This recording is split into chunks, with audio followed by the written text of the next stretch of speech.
Good afternoon, everybody.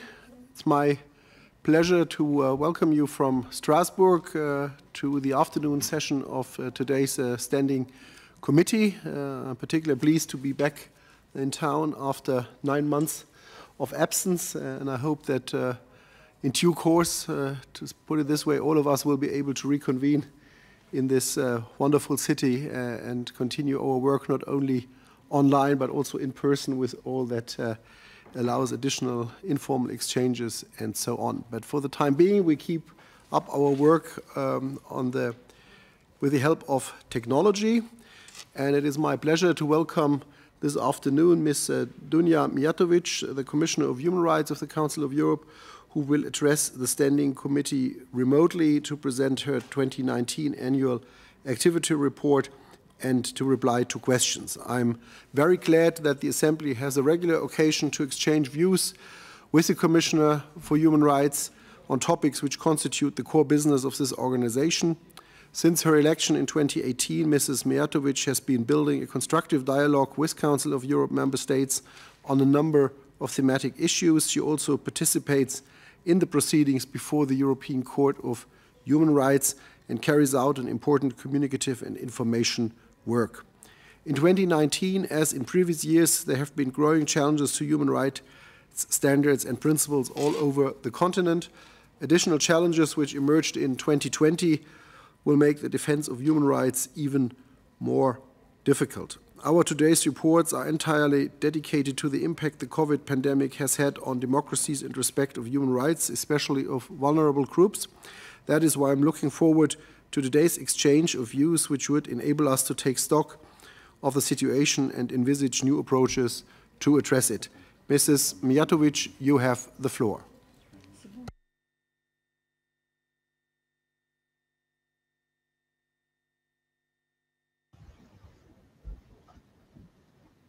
Good afternoon, Mr. Chairman, dear PACE members. Can you hear me? Good.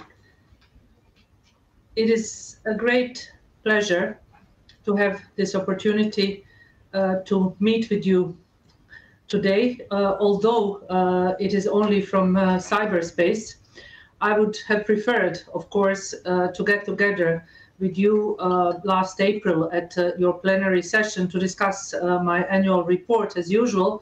Regrettably, the pandemic made it impossible, and I was only able to circulate my report without a discussion. I trust you have had the chance to read it, to look at it, and I will be happy to answer any questions you may have about it later. Instead of going through activity report, I would today like to focus on pressing human rights issues related to the COVID-19 pandemic and the measures adopted to cope with it. During the Standing Committee meeting, you are going to discuss 4 reports linked to the impact of COVID-19 on human rights, the rule of law, democracy, migrants, gender equality and discrimination, and I consider these reports very timely. The COVID-19 pandemic has put a strain on the functioning of our democracies and has exacerbated long-standing human rights problems. Some emergency decrees, often adopted without parliamentary debates, have had a disproportionate impact on particular groups of people. The case of older persons is emblematic, I would say.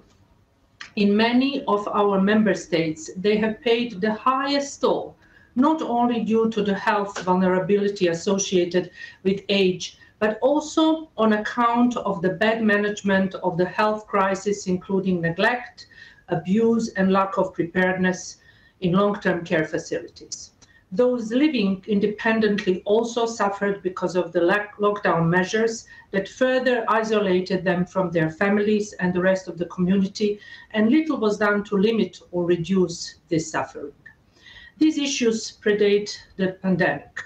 They are the result of structural failings that have been neglected over the years.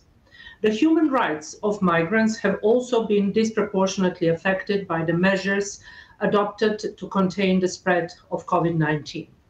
Migrants in distress at sea have found themselves in an even more precarious situation, as if that were possible.